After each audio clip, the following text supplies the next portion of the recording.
కాకమునకు ఆమె పరిశుద్ధాత్మ వలన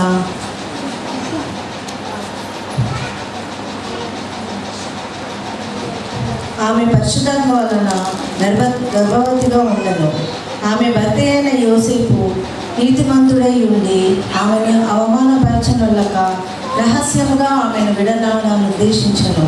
అతడు ఈ సంగతులను గురించి ఆలోచించుకొనుచుండగా ఇదిగో ప్రభువు దూత స్వప్నమందు అతనికి ప్రత్యక్షమై, దావీదు కుమారుడైన యోసేపు, నీ భార్య అయిన మరియను చేర్చుకుంటకు భయపడకము. ఆమె గర్భము ధరించినది పరిశుద్ధాత్మ వలన కలిగినది. ఆమె యొక్క కుమారుని కనును. తన ప్రజలను వారి పాపముల నుండి ఆయనే రక్షించును గనుక ఆయనకు యేసు అని పేరు పెట్టుదు అన్నాను. ఇదిగో కన్యక గర్భవతి అయి కుమారుని కనును. ఆయనకు ఇమ్మానుయేలు అని పేరు పెట్టుదురు అని ప్రభువు తన ప్రవక్త ద్వారా పలికిన మాట నెరవేరినట్లు ఇదంతా జరిగెను. ఇమ్మానుయేలు అనే పేరునకు భాషాంతరమున దేవుడు మనకు తోడని అర్థం. దేవుడి వాక్యం నేర్చుకున్నాం.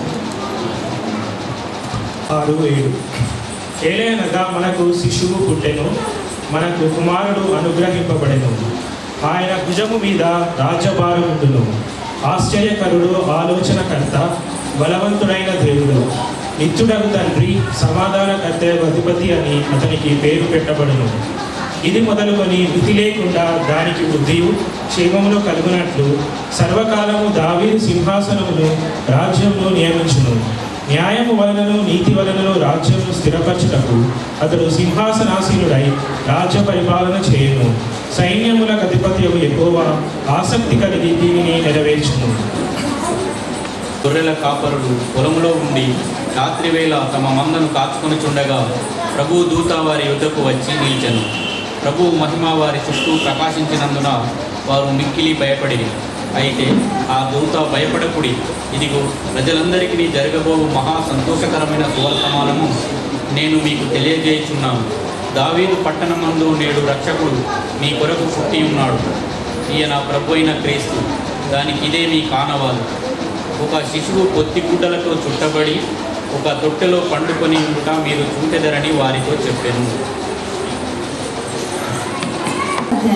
15-20 ఆ దూతలు తమ యుద్ధ నుండి పరలోకమునకు వెళ్ళిన తరువాత ఆ గొర్రెల కాపరులు జరిగిన ఈ కార్యమును ప్రభువు మనకు తెలియజేయించి ఉన్నాడు. మనము బెత్లెహేమునకు వెళ్ళి చూడము రండని ఒకనితో ఒకడు చెప్పుకొని త్వరగా వెళ్ళి మరియను యోసేపును తొట్టిలో పండుకొని ఉన్న శిశువును చూసిరి. వారు చూచి ఈ శిశువును గూర్చి తమతో చెప్పబడిన మాటలు ప్రచురం చేసిరి. గొర్రెల కాపరులు తమతో చెప్పిన సంగతులను గూర్చి విన్నవారందరూ మిక్కిలి ఆశ్చర్యపడిరి. అయితే మరియా ఆ మాటలన్నీ తన హృదయంలో తలపోసుకొనుచు భద్రము చేసుకొనెను. దేవుని మాటలు దీవించిన కాక. క్రిస్మస్ శుభాకాంక్షలు. I wish you all a blessed and happy Christmas. మీ అందరికీ కూడా సంతోషకరమైన ఆశీర్వాదకరమైన క్రిస్మస్ శుభాకాంక్షలు తెలియజేయించున్నాను. ఇదిగో ప్రజలందరికీ కలుగబోవు మహా సంతోషకరమైన సువర్తమానం. దావీదు పట్టణమందు నేడు రక్షకుడు మీ కొరకు పుట్టి ఉన్నాడు. ఈయన ప్రభు అయిన యేసుక్రీస్తు. ఈ రక్షకుడు మనల్ని సృష్టించిన రక్షకుడై ఉన్నాడు. అందరు చెప్పండి, అందరు చెప్పండి. మనలను సృష్టించిన రక్షకుడు. ఈ క్రీస్తు క్రియేటర్ క్రైస్ట్. పొట్టిగా చేశాడు, పొడుగ్గా చేశాడు, దొడ్డుగా చేశాడు, పతలా చేశాడు, కర్రెగా చేశాడు, ఎర్రగా చేశాడు. నీవు నన్ను నిర్మించిన విధానం చూడగా నాకు భయమును ఆశ్చర్యమును పుట్టుచున్నాయి. ఆయన మనందరినీ కూడా, ఈ విశ్వం అంతటినే కాదు, మనందరినీ కూడా కలుగు చేసిన క్రీస్తు అయి ఉన్నాడు. హల్లెలూయా. రెండవదిగా, ఈ క్రీస్తు ఈ లోకంలో జన్మించి అందరికీ ఒక మంచి జీవితాన్ని, ప్రేమను, క్షమాపణను, దయను, కరుణను ఆయన చూపించాడు. అందరు చెప్పండి, కంపాషనేట్ క్రైస్ట్ అనండి. దయగలిగిన, కరుణ గల, జాలి గల క్రీస్తు. తిండి లేక తిరుగుతున్న వాళ్ళను చూసి వారికి ఆహారం పెట్టాడు. రోగులను చూసి వారిని బాగు చేశాడు. అలాగున మరి కాపరి లేని గొర్రెల్లాగా ఉంటే వారి మీద జాలిపడి వారికి కాపర్లను ఇచ్చినాడు. ఆమేన్, హల్లెలూయా. ఆయన ఎలాగున పరలోకమందున్న తండ్రి కనికరం కలిగిన వాడో మనందరం కూడా ఎలా ఉండాలి చెప్పండి? కనికరము కఠినంగా ఉండకూడదు. ఎలా ఉండాలా? కనికరము. దయగల వారి ఎడల దేవుడు, చెప్పండి, దయగల వారి ఎడల దేవుడు దయ చూపిస్తాడు. వికటుల ఎడల, కఠినుల ఎడల దేవుడు వికటముగా ఉంటాడు. కనుక ఈ క్రిస్మస్ దినాల్లో యేసు ప్రభు వారు ఎలాగున మరి తన ప్రేమను పంచాడో మనం కూడా బీదవారి పట్ల, దిక్కులేని వారి పట్ల మన యొక్క దయను, ప్రేమను ఇతరులకు పంచవలసిన వారమై ఉన్నాము. ఆమేన్. మన కొరకు పుట్టినటువంటి ప్రభు అయిన యేసు క్రీస్తు మనము ఎడ్లు, గొర్రెలు, మేకలు బలి అర్పించకుండా మన కొరకు ఆయన తన ప్రాణాన్ని బలిగా అర్పించడానికి వచ్చినాడు. మనందరి కొరకు కలువరి సిలువలో ఆయన ప్రాణాన్ని పెట్టాడు. అందరూ చెప్పండి, క్రూసిఫైడ్ క్రైస్ట్ అనండి. సిలువ వేయబడిన క్రీస్తు నీ కొరకు, నా కొరకు, మానవులందరి పాపముల కొరకు సిలువ వేయబడ్డాడు. దేవుని స్తోత్రం. ఆ సిలువ రక్తము ద్వారా మనం నీతిమంతులుగా తీర్చబడుచున్నాం. చనిపోయి సమాధి చేయబడి తిరిగి 3వ దినమున ఆయన సమాధిలో నుండి సజీవుడై లేచిన దేవుడు. ఆమేన్, హల్లెలూయా.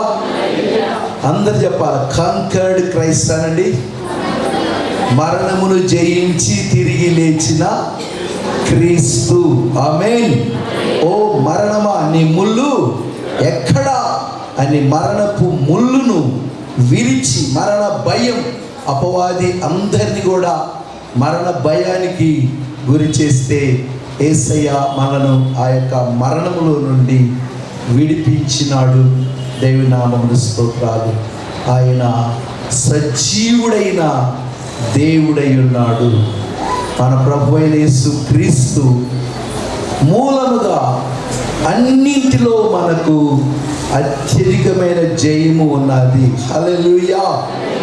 జయించిన నా యేసయ్య తన బిడ్డలైన వారికి కూడా ఆ జయ జీవితాన్ని ఇవ్వాలని ఇష్టపడుచున్నాడు.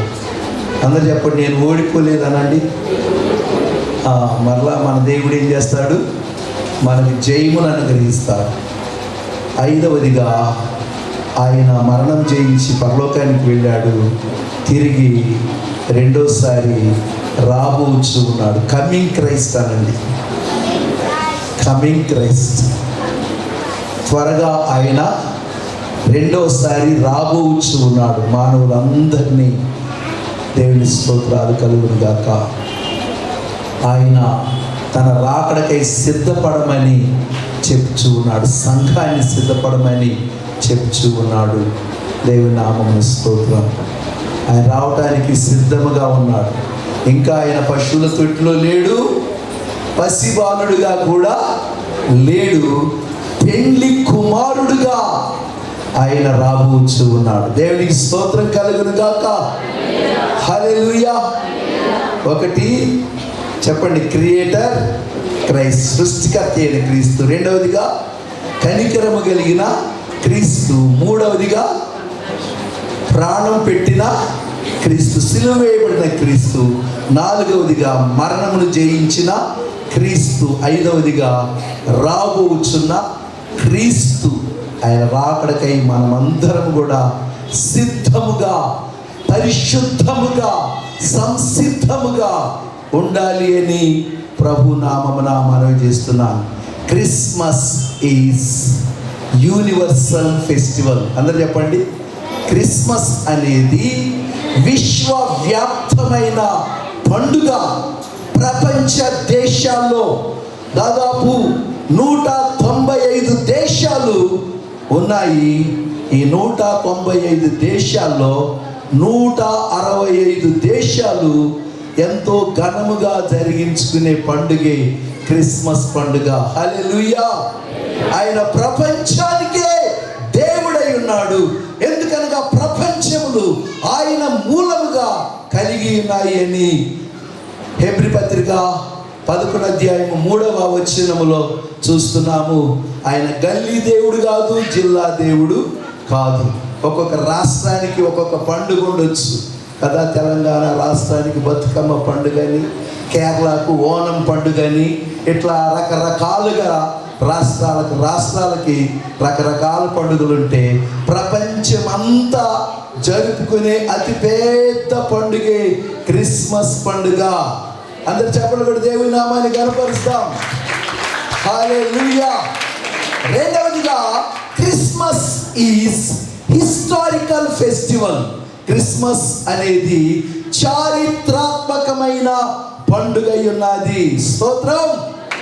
పరలోకాన్ని విడిచి భూలోకానికి వచ్చిన యేసయ్య ఆయన చరిత్రను 2 భాగాలుగా చేశాడు.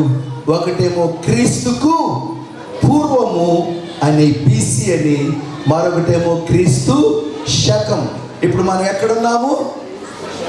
క్రీస్తు పూర్వంలో ఉన్నామా, క్రీస్తు శకంలో ఉన్నామా? క్రీస్తు శకంలో. ఏ పెద్ద ప్రాజెక్టుకైనా వెళ్ళండి, క్రీస్తు శకము 1945వ సంవత్సరంలో లేకపోతే ఈ ప్రాజెక్టు కట్టబడ్డది అని ఇలాగ రాస్తారు. ఇదిగో పెద్ద దేవాలయము క్రీస్తు శకము ఈ సంవత్సరంలో 1885వ సంవత్సరంలో ఈ మందిరం, ఈ చర్చి కట్టబడ్డది అని అక్కడ రాస్తారు. దేవుని స్తోత్రాలు. క్రీస్తు లోకానికి రావటం వలన చరిత్రను 2 భాగాలుగా చేశాడు. ఆమేన్. హల్లెలూయా. దేవుని నామమున స్తోత్రాలు. చరిత్రలో ఎంతో మంది వచ్చారు. అలెగ్జాండర్ ది గ్రేట్, అశోక్ చక్రవర్తి, నైజాం పాలన, కాకతీయుల పాలన, శాతవాహనుల పాలన, ఈ యొక్క పాలనలన్నీ అంతమైనాయి. కానీ అంతము లేని ఒకే ఒక పాలన ఉన్నది. ఆయన రాజ్యము అంతం లేనిది, అది శాశ్వతమైనది. దేవుని స్తోత్రం కలుగును గాక. హల్లెలూయా. ఇప్పుడు చెప్పండి, Christmas is spiritual festival. Christmas అంటే ఆత్మీయమైన పండుగ. ఇదేదో ఆచారానికి చేసుకునే పండుగ కాదు. క్రిస్మస్ని మనము ఆత్మీయంగా చేసుకోవాలి.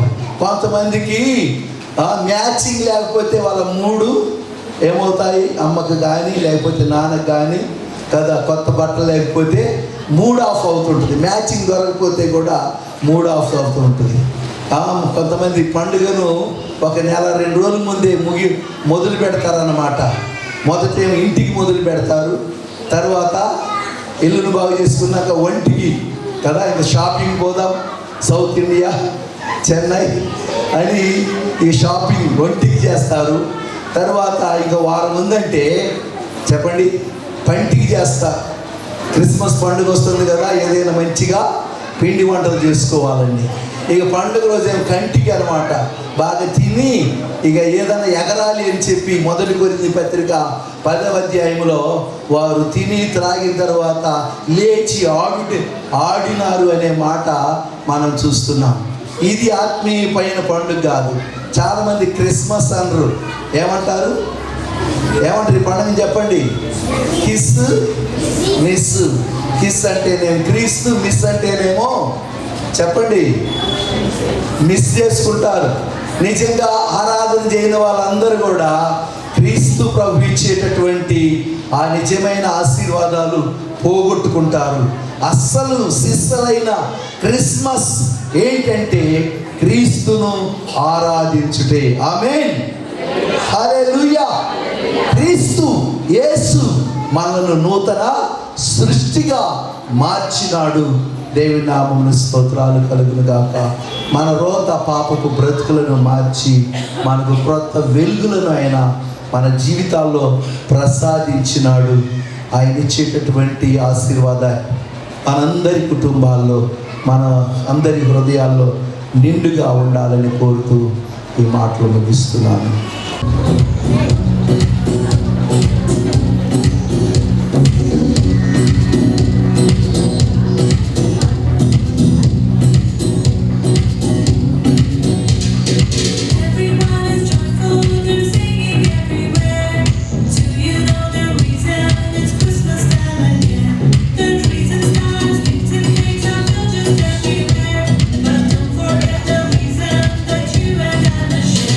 It's Christmas.